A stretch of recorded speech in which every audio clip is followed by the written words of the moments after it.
Tagay, tagay. Anong Junior, okay na yan. Uy, psst, psst. Trisha! Tara, dito, inom tayo. Ayaw, uwi na ako. Saan ka ba pupunta? Tinatawagan ng tropa ko. Ayaw, uwi na ako. Trish naman. Uwi na. Pinapahiya mo ako. Crush na nga kita, ikaw pa maarte. Naman, tara na. Sumama ko na sa akin. Tara! Ayun pare, nakabakanta na. Parang gusto na yata. Yan na! Sinasabi ko, oh, tara na! Watch! Tumalig yan! Ayun na! Ayun na! Let's go, go! Ayaw! Bigyan mo tayo! Ayaw! Sala!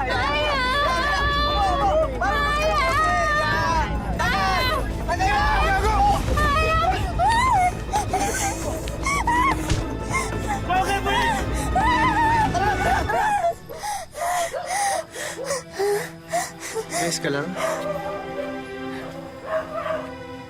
Hayaan mo, wala na sila. Huwag mag-alala.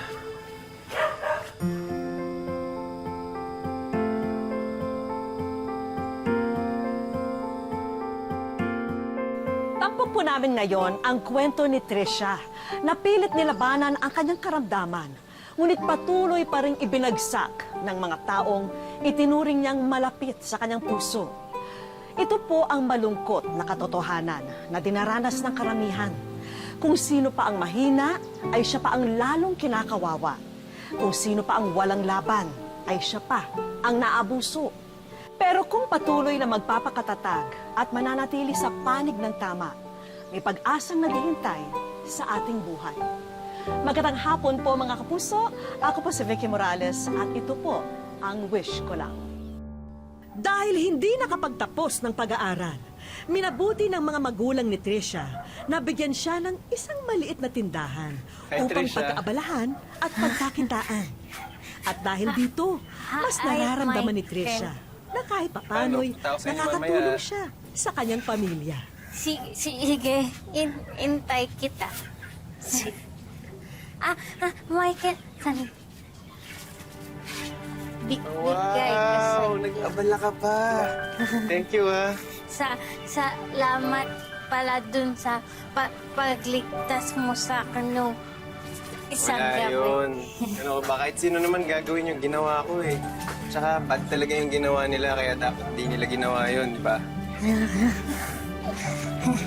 O paano? Dalawa ko sa inyo mamaya, ah. Sige. Thank you. Bye. Bye.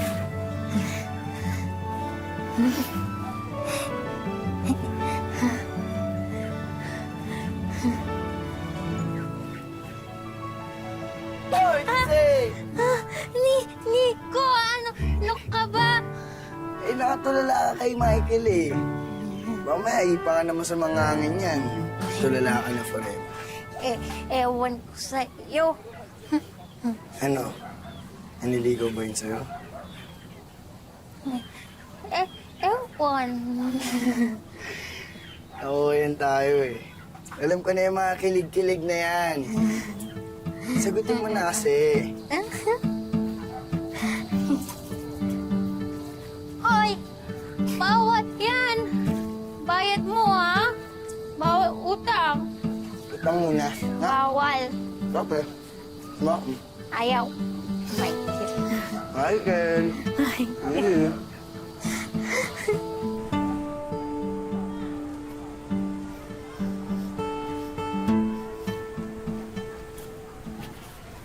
Saan ka pupunta? Nanay, dun. Sala.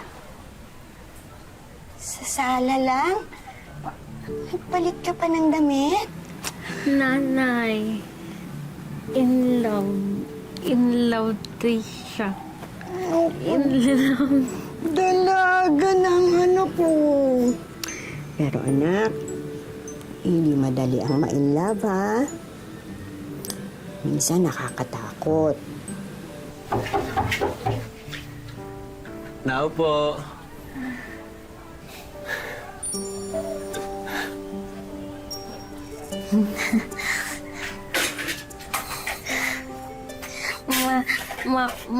Masaya ako ako. Talaga? Ako rin eh. Alam mo, Trisha, simula na makita kita, binago mo yung mundo ko eh. Hindi na ito umiikot sa araw. Sa'yo na.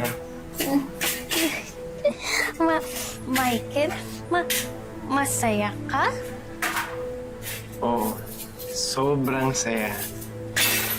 Sana nga, laging ganito eh.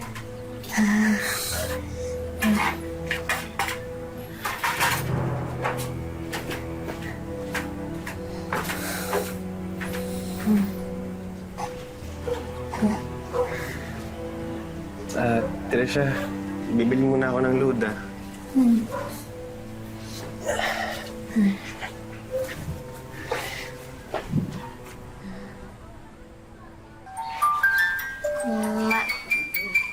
Michael. Tisha.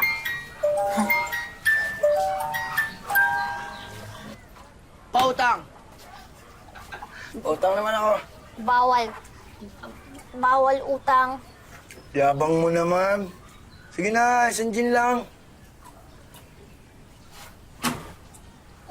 Sige na. Bayad mo ah. Oo na, sige na. Para ka namang others. Bayad mo ah. Oo na. Ganda lang ngiti ah. Ano yan? Ligot mo na ba siya? Sagot? Oo. Dapat sinasagot mo na siya para maging kayo na. Bali, pag tinanong ka niya, ito tagod lang. Pag tinanong ka niya, Trisha, mahal mo ba ako? Ang sagot mo naman, Oo. Mahal. Michael, mahal kita.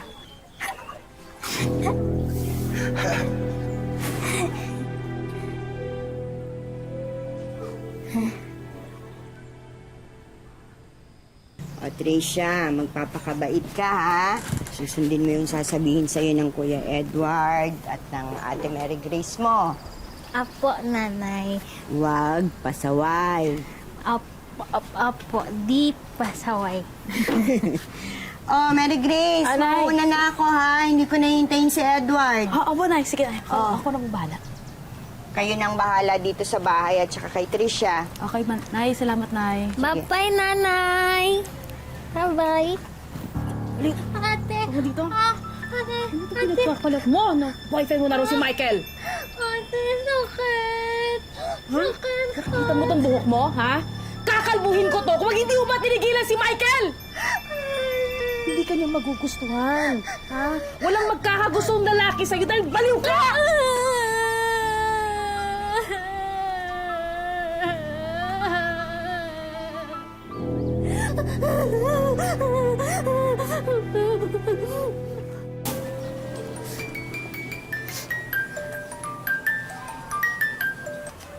oh, bakit ka ba umiyak dyan?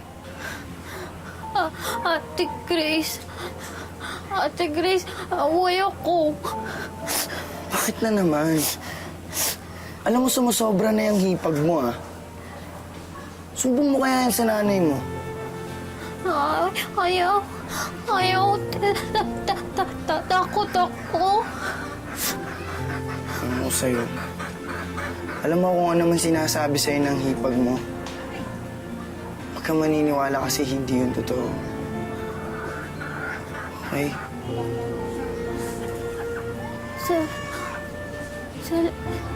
Salamat.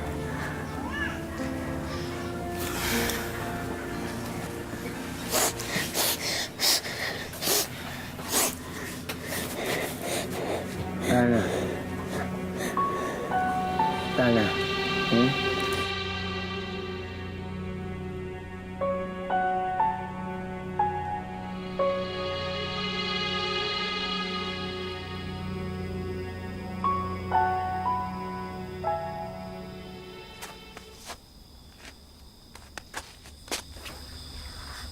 Ma.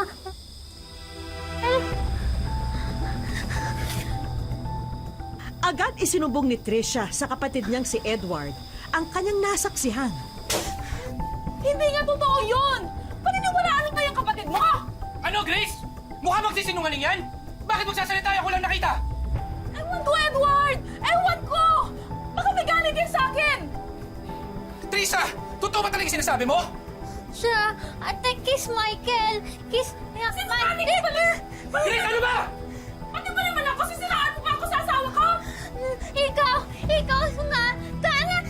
Teresa! Tama na! Doon ka sa tindahan! Sinabi lang doon ka muna sa tindahan eh! Nasabog yung ulo ko sa inyong dalawa!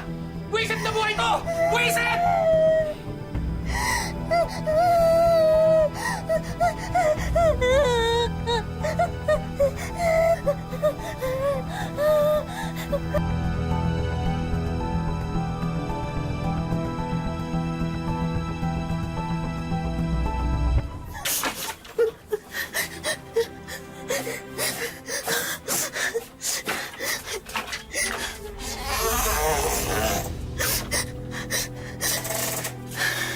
Nakita kong bukas yung ilaw eh.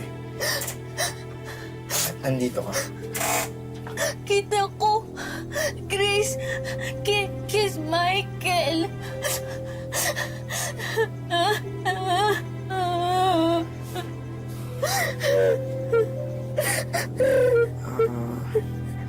Kailangan na sila, ha? Huwag mo silang pansinin. Silang pansinin, ha? Nico.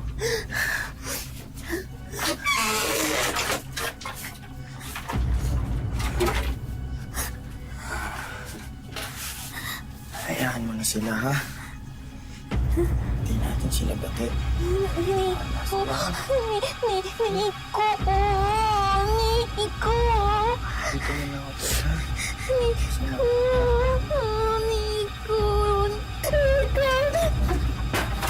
Nico. Nico. Nico.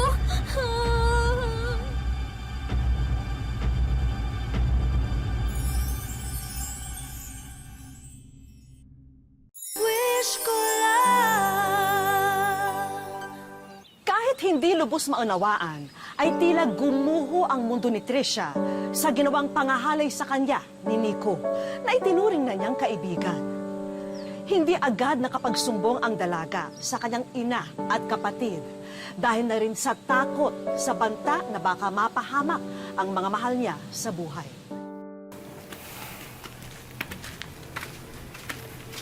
Tricia, anak, bakit wala ka sa tindahan?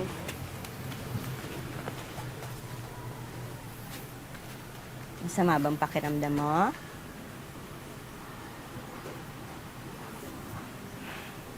Ano nararamdaman mo, anak?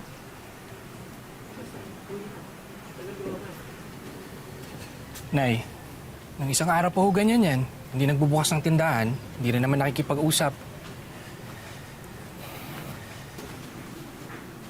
Nak?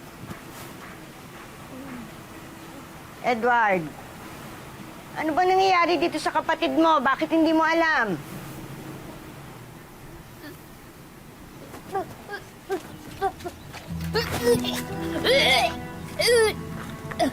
Dahil sa kakaibang kutob ni Maricar, agad niyang pinatingin sa doktor si Tricia para makumpirma ang totoong kalagayan nito. Ano to, Tricia? Ano to? Ha? Buntis ka? Sino gumawa sa'yo nito, ha? Sabihin mo sa akin! Sinong gumalaw sa'yo? Sinong umawak sa'yo dito, ha? Sinong umawak sa'yo dito? Ha? Sinong umalik sa'yo? Sinong gumalaw sa'yo? Tricia!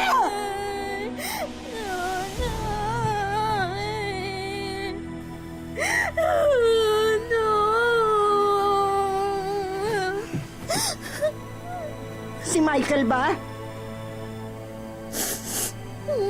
Nanay. Hindi Michael, nanay. Hindi Michael. Sino nga? Sabihin mo kasi, magsalita ka. Nanay, Takot, Trisha. Takot, Trisha, nanay. Trisha, anak. Andito si nanay. Hindi ka dapat matakot. Sabihin mo, sinong gumawa sa'yo nito? Ano muli kang hayop ka? Bakit mo ginawa to sa anak ko? Ha? Itinuring ka niyang kaibigan, Nico! Ano naman talaga ni-rape yung anak niya eh? Ginusto niya yun? Tarantado ka pala eh! Sinungaling ka! Kumatay ka na! Ha? Totoo naman eh! Matagal na akong gusto niyang kapatid mo! Ng anak ninyo! Hindi ikaw, crush ko! Michael, crush ko! Ba't ko? Hindi ko gusto ko, Michael! Ba't? Ikaw, ba't ginawa mo to sa anak ko? Kung ikaw ang may karamdaman, kung sa'yo mangyari yon, araw-araw nakikita ko ang paghihirap ng anak ko. At sa bawat araw na yon, bugbog ng suntok at saksak ang puso ko. Tapos ginanito mo! Sana nga pinatay mo na lang kami! Mari, pag-usapan natin to. Hindi! Ipakukulong ko yung hayop na yan! Mari, ina sa ina, nakikiusap ako. Huwag mo na ipakulong ang anak ko. Tutulong kami kay Tricia. Magbibigay kami para sa panganganak niya. Tutulong kami sa bata. Huwag mo na ipakulong si Nico. Please, nakikiusap ako sa'yo. Patawarin niyo na anak ko. Parang awa niyo na. Huwag niyo na ipakulong si Nico, please.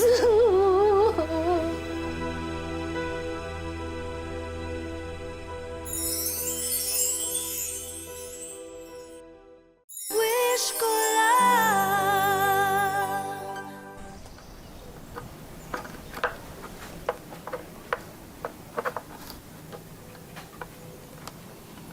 Anak, pwede ba tayo mag-usap?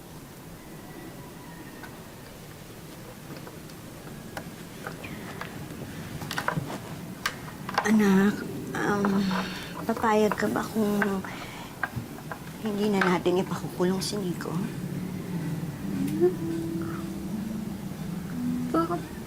Bakit, nanay? Anak, kasi magagastos tayo kapag itinuloy natin yung kaso. Total, tutulong naman daw sila sa pagbubuntis mo. Lahat ng pangangailangan mo, ibibigay nila. Bakit, nanay? Anak, ayoko na rin kasing lumaki yung gulo eh. Mahirap na. Baka malaman pa ng mga kapitbahay kung ano pang isipin nila.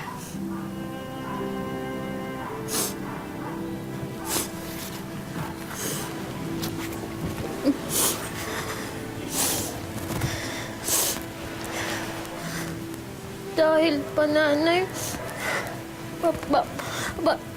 baka hindi sila maniwala sa akin.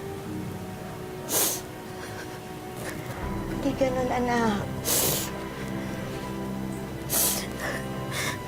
Dahil nanay, ganito lang ako. Dahil ako lang to.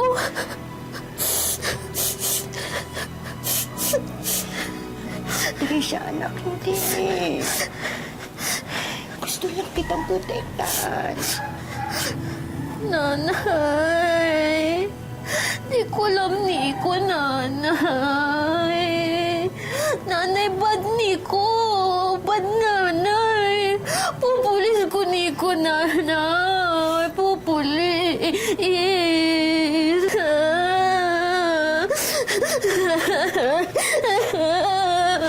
Trisha!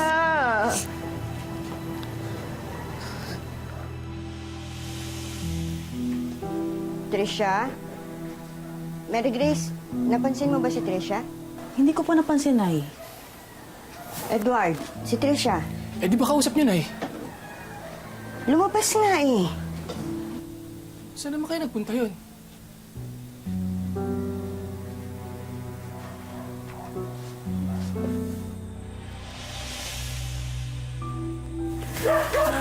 Wala dito si Trisha. Ay, Grace, mabuti pa maghiwa-hiwalay tayo. Sige, sige, dito ako. Sige na. Ingat ka, Nay. Susunod.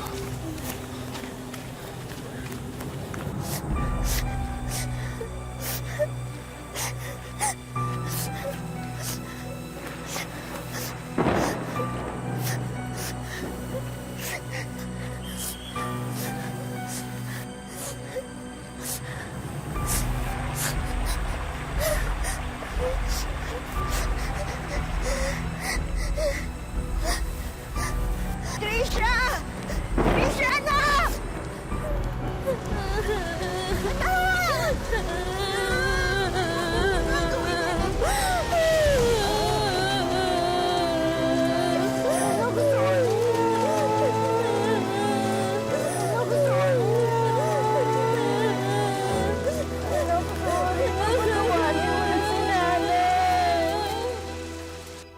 Dahil sa ginawa ni Trisha, nabuksan ang isip ng kanyang ina na ituloy ang kaso laban kay Nico. Dahil din dito ay napagtanto nilang may boses din si Trisha na dapat nilang pakinggan at may karapatan na dapat nilang pangalagaan. Bakit ba ako inuuli nyo? Wala naman ako kasalanan eh. Sir, teka lang. Wala naman ako ginagawang masama, sir. Wala akong Trisha. Ano ba to? Sabihin mo sa kanilang wala akong kasalanan. Trisha, ano ba? Sir, bitawan niyo ako. Sir, di ba bati tayo, di ba? Trisha, bati tayo, di ba? Bitawan niyo ako, sir. Wala akong kasalanan. Trisha, di ba bati tayo, di ba? Wala akong kasalanan, Trisha.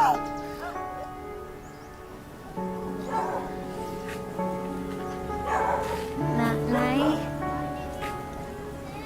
salamat. Ako ang dapat magpasalamat sa'yo.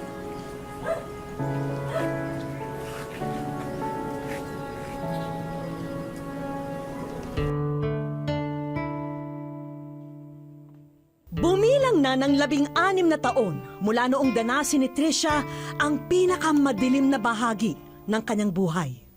At bagamat isang kalbaryong pasan-pasan ni Trisha ang angking kapansanan, hindi niya hinayaang maging hadlang ito para buhayin ang kanyang ina at nag-iisang anak.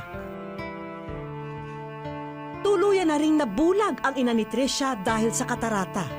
Kaya lahat ng gawain sa loob ng kanilang tahanan, kargo na rin ng ulirang ina.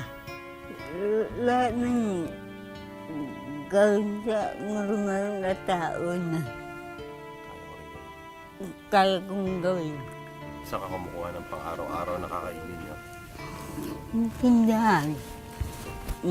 Maliit na tindahan. Nakasalampak na nga sa labis na kahirapan si Trisha. Patuloy pa rin nakabuntot sa kanya ang mga taong ginagawang katatawanan ang kanyang kalagayan. Bagay na madalas maging ugat para mapaaway ang kanyang anak sa pagtatanggol sa ina. Pagkahalong galit at sakit, pag niloloko nila si mama, yung sinabi nilang lasing. Tapos nagsuntukan kami. Dagdag pa sa nagpapahirap sa mag-iina ang problemang pinansyal. Sa katunayan, nahinto na sa pag-aaral ang kanyang uniko iho, bagay na labis na ikinalulungkot ni Trisha. Ang gusto ko makapag-aral yung anak ko kasi ayaw kong matuwa siya sa akin. Sa ngayon, tanging ang maliit at malungkot na tindahang ito ang inaasahan nilang pamilya. Yung tindahan yung sa aming mag-ina, mahal ko ang tindahan.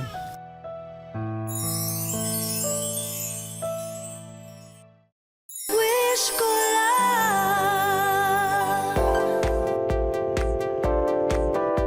Isang malaking gift box ang namataan ng mga taga-Kalasyaw, Pangasinan na paikot-ikot sa kanilang bayan. Pero ang regalong ito, isang tao raw ang patutunguhan. Walang iba kundi si Trisha. Maya-maya pa'y ipinatawag na namin si Trisha at ang kanyang nakatatandang kapatid. Ilang sandali pa, Miss ko lang. matagal na raw niyang napapanood ang aming programa at alam niya ang mga nangyayari rito. Maraming salamat na dumating kayo sa buhay ko. Eto na, Trisha, ang mga handog namin para sa'yo. Sinigurado na naming back to school ang anak mo ngayong taon. Kami po sa Department of Education, respectively in Calasiao 2, under the Alternative Learning System na maibigay po ang iyong wish na makapag-aral ang iyong anak na libre. At para mapatignan ang napabayaang katarata ng ina ni Trisha, Ang Local Government Unit of Calasiao ay nakikibahagi sa katuparan ng iyong wish. Kaya kayo po ay makakatanggap ng medical assistance. pero hindi lang yan ang regalo ng wish ko lang. Habang nasa plaza ka kasi, ang bagong tindahan mo naman ang ikinasa ng isa naming grupo. Kaya naman ang malungkot mong tindahan, eto't punong-puno na ng buhay. At syempre, ng mga paninda. Kinakapos man sa mga salita, sapat na ang mga ngiti ni Trisha para malaman naming labis namin siyang napasaya nung araw na yon. Dati, walang lang sa tindahan. Ngayon, wala. At may bonus pa yang puhunan mula sa isa pa nating kaibigan. Ang Dole po ay tutulong din po para mapalago itong store po ninyo. So magbibigay din po kami ng dagdag na kapital. Para na rin walang mintis ang mga bibilhing gamot para sa katarata ng ina ni Trisha, idagdag mo pa itong financial assistance mula sa amin. Aling Vicky, salamat. At isang bagong cellphone para naman sa iyong uniko iho. Sana pong marami kang matulungan. Mabuhay ang miss ko lang.